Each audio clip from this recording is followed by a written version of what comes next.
Welcome back. Time now 3:23. First, there was Flint. Now another U.S. town is at the center of a water contamination crisis. WATE 6 on your side reporter Kelsey Kushner joins us live in the newsroom with what the Gulf Coast city of Corpus Christi, Texas is now dealing with. Kelsey? Yes, the city of Corpus Christi fears a chemical spill has contaminated the water supply. Authorities warning more than 300,000 people not to bathe or drink their tap water. People have been told to only use bottled water right now. That's because the city believes the tap water may be contaminated by a chemical used in asphalt. City leaders telling people they shouldn't even try to boil the water or treat it in any way. Meanwhile, people say bottled water is scarce in stores right now. It wasn't from the water aisle. This is more like, okay, you know the waters that you get from the coolers on the side of the cashier? Yeah, we just got about $12 worth of those. So, yeah, we got lucky. We're told a recent backflow incident in the area's industrial district caused the problem. The city says it has consulted with the CDC and the substance is supposedly not poisonous and not expected to be a health hazard. City leaders are waiting for test results before confirming the water safe.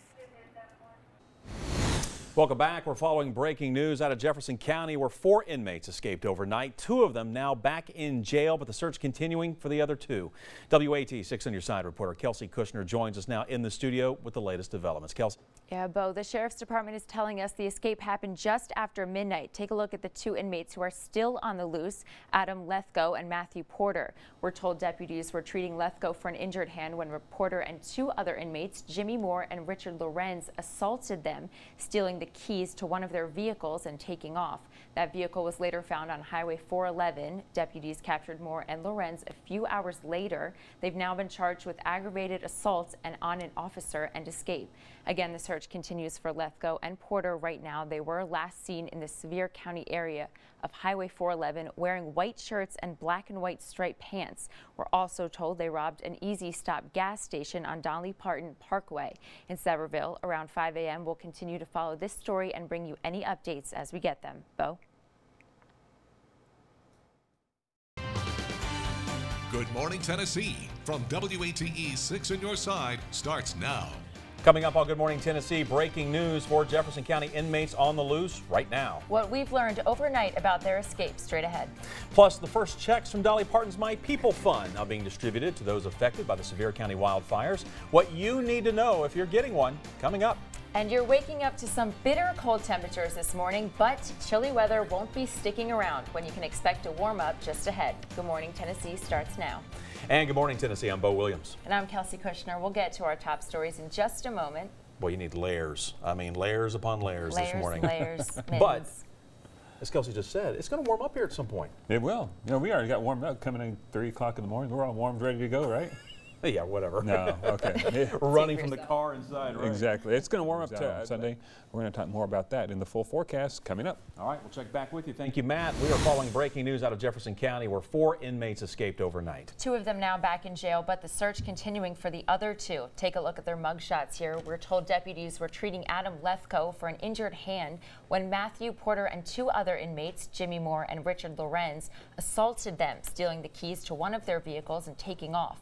It was later found on Highway 411. Deputies captured Moore and Lorenz a few hours later. The search continues for Lethko and Porter right now. Moore and Lorenz have been charged with aggravated assault and on officer and escape.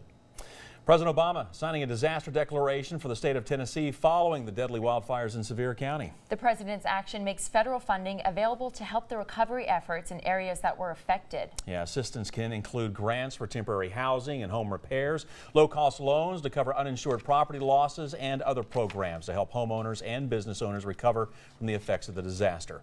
Federal funding is also available to state and eligible local governments and certain private nonprofit organizations in Sevier County. Hundreds of families in Gatlinburg taking home the first round of checks from the My People Fund, made up by donations from generous people across the country. Really been coming in from all over the U.S. You know, we've been telling you about the fund and all the efforts to help raise money for it. Earlier this week, Dolly Parton held a telethon raising at least $9 million. Wow. For the next 6 months, the Dollywood Foundation will give a $1,000 check each month to families who lost their homes. We were there as people lined up outside the LeConte Center waiting for the check to start their lives over. I love this check. I mean, it's awesome. It's going to help me out a lot with clothes and everything else, which I've already done some stuff. But yeah, this is a huge help. Thank you, Dolly Parton. This has been amazing. Yesterday's distribution was just for the people with the last name starting with A through F. If your last name starts with G through L, you can get your check at the LeConte Center today. Then next Monday, December 19th, is for families with the last names M through R, and next Tuesday is for families S through Z. Again, this is at the LeConte Center in Pigeon Forge, and it will be open each of those days from 10 a.m. to 7 p.m. Many people wanting to know who qualifies for the My People Fund. The Dollywood Foundation says that anyone who is actively renting or living as a resident in Sevier County and lost their home qualifies for assistance. And when you show up to receive your check, you need to bring a photo ID or a proof of residence, such as a utility or phone bill. If your ID has your address on it, no further proof is needed. And if you need to take a look at the distribution information again, there is a lot. We've got it posted for you on our website, WATE.com. Just check under the As Seen On section.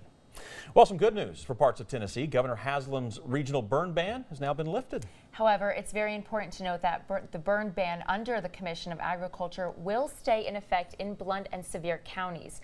You likely remember Governor Haslam issued that regional burn ban for 51 counties last month in the midst of a severe drought that included every county in East Tennessee. Now that burn ban has been lifted, but the state agriculture commissioner tells us there will be a burn in place for Blount and Sevier counties until further notice. And of course, we'll let you know when that happens. Well, Claiborne County man has been indicted now in the death of a 13-month-old girl. 26-year-old Denver Maples indictment comes now after a months-long investigation into the death of Macy Elizabeth Tyndall. Now, we told you back in September when she was found unresponsive at an apartment. The Claiborne County grand jury returned an indictment charging Maples with first-degree murder. He's being held now on a $1 million bond. The case against the school bus driver involved in that crash that killed 6 children is now heading to a grand jury. John Anthony Walker took the stand during his preliminary hearing in Hamilton County Court. He's charged with 5 counts of vehicular homicide, reckless driving, and reckless endangerment. Police say a 6th charge of vehicular homicide will be added. 2 Chattanooga police traffic investigators also testifying, saying evidence shows that bus was traveling at about 50 miles per hour. That's 20 miles per hour over the posted speed limit. Officers went on to say video from inside the bus shows the driver using a cell phone, but Walker's attorney argues the video does not show him using the phone while the bus was moving. Tennessee law says bus drivers are not allowed to use a cell phone anytime kids are on board, the judge declaring there is enough probable cause to take the case to a grand jury. Of course, we will continue to follow this case and let you know what happens.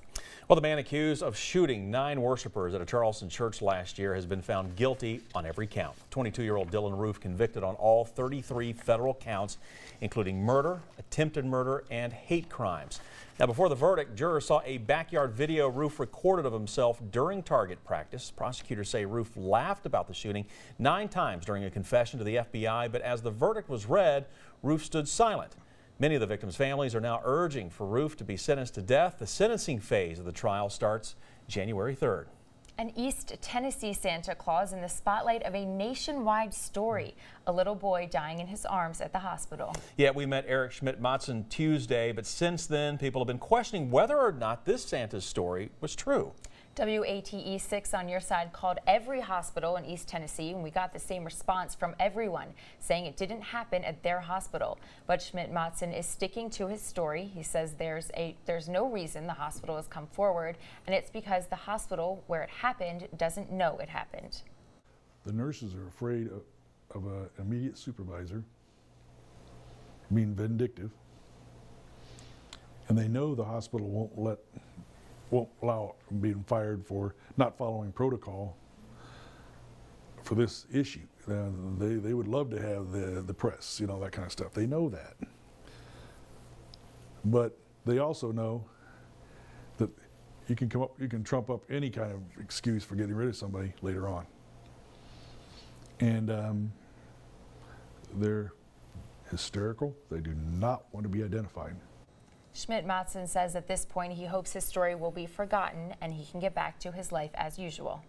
Well, the holidays can be tough for some families struggling to get gifts under the tree, but local law enforcement is taking the time to make spirits bright this Christmas. Thanks to the Shop with a Cop program, families in need in our community will be able to have a Merry Christmas. The Fraternal Order of Police Volunteer Lodge 2 sponsors this event every year. Now, law enforcement help parents shop at Walmart to make sure there are presents under the tree. Parents were also able to pick out winter clothes, books, even school supplies. It's exciting for the officers. You know, it gives us a chance to serve the community in a little different way than we normally do. Shop with a Cop has been a community program for more than 11 years, helping those in need. The Knoxville community gathering to remember the life of a civil rights pioneer, Avon Rollins, who will be laid to rest today. Rollins was known across the country for his fight for equality. Friends and family coming together to pay their respects at the Greater Warner Tabernacle AME Zion Church in East Knoxville. There will be a receiving of family and friends today from 10:30 a.m. until noon, with his funeral to follow. UT trustees approving a landmark new hire, the first woman to serve as chancellor of the flagship campus here in Knoxville. Beverly Davenport will replace Chancellor Jimmy Cheek on March 1st. She will become not only the university's first female chancellor, but also the highest paid chancellor in UTK history. Davenport comes to UT from the University of Cincinnati, where she has been serving as interim president. President-elect Donald Trump visiting Pennsylvania during his thank you tour for a victory rally. We're told Trump was supposed to hold his first press conference since July about his business interests, but instead held the rally in Hershey. He was expected to lay out how he will separate himself from business interests and put matters in the hands of his sons and other company executives. That event has been rescheduled for January. Trump's team says legal experts need more time to work out the details. Meanwhile, the Trump Organization has recently terminated 3 overseas projects, Trump ending a licensing deal for a Trump hotel in Azerbaijan and 2 real estate deals in Rio de Janeiro. We're told the company's attorney is calling the move house cleaning. Former astronaut and U.S. Senator John Glenn will lie in state today in Ohio. His body will lie in state at the Ohio State House Rotunda in Columbus. Public viewing will start at noon. Tomorrow, an escort platoon of U.S. Marines will accompany a hearse carrying Glenn to the Ohio State University Mershon Auditorium for an hour-long service. There will be a private burial for Glenn at the Arlington National Cemetery. Glenn was the first American astronaut to orbit the Earth.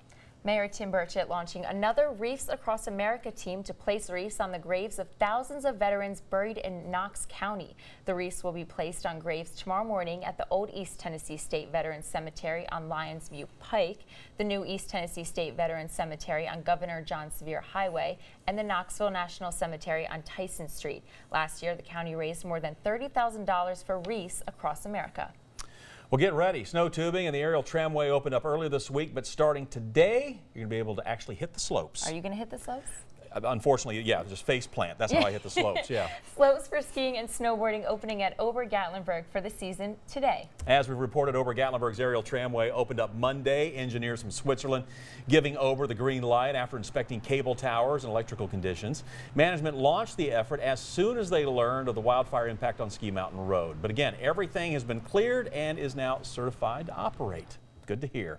Hey, Tour de Lights rolling into Knoxville again. Cyclists decked out in Christmas costumes with their bikes covered in decorations. Yes, how fun does this sound? All you need is a helmet, headlight, and rear reflector to take part. Everything else is up to your imagination.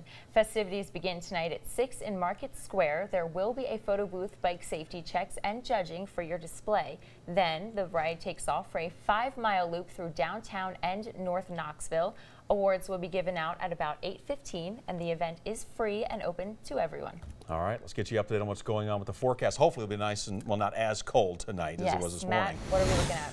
Yeah, it's still going to be on the chilly side, but at least you can put on the gloves and the scarves and stay a little bit warmer. We are expecting a warming trend through the weekend, but you know, you look outside right now, you see some filter in the sun and the clouds, but mostly cloudy skies have kept temperatures down a bit. Still struggling at the freezing mark here in Knoxville. A little bit warmer to the south in Tellico Plains at 45. It's 28 in La Follette, 35 in Crossville, and we're expecting these temperatures to slowly fall, and then they're going to steady out, and then they're going to start to rise as we go through the day tomorrow. So weather story includes warmer by the morning, which is kind of strange. We'll warm up overnight. Wind will increase tonight, and rain, a few rumbles of thunder, and even some colder air possible over the weekend. We'll spell it all out for you in the full forecast. All right, thank you, Matt. Your outside holiday decorations may just be, listen to this, a little too bright. Why the FFA is now sending out a warning coming up. But first, one of the jurors in the JonBenet Ramsey case now speaking out. What she's claiming that she says points to the child's killer. Next. You're watching Good Morning Tennessee from WATE 6 on your side.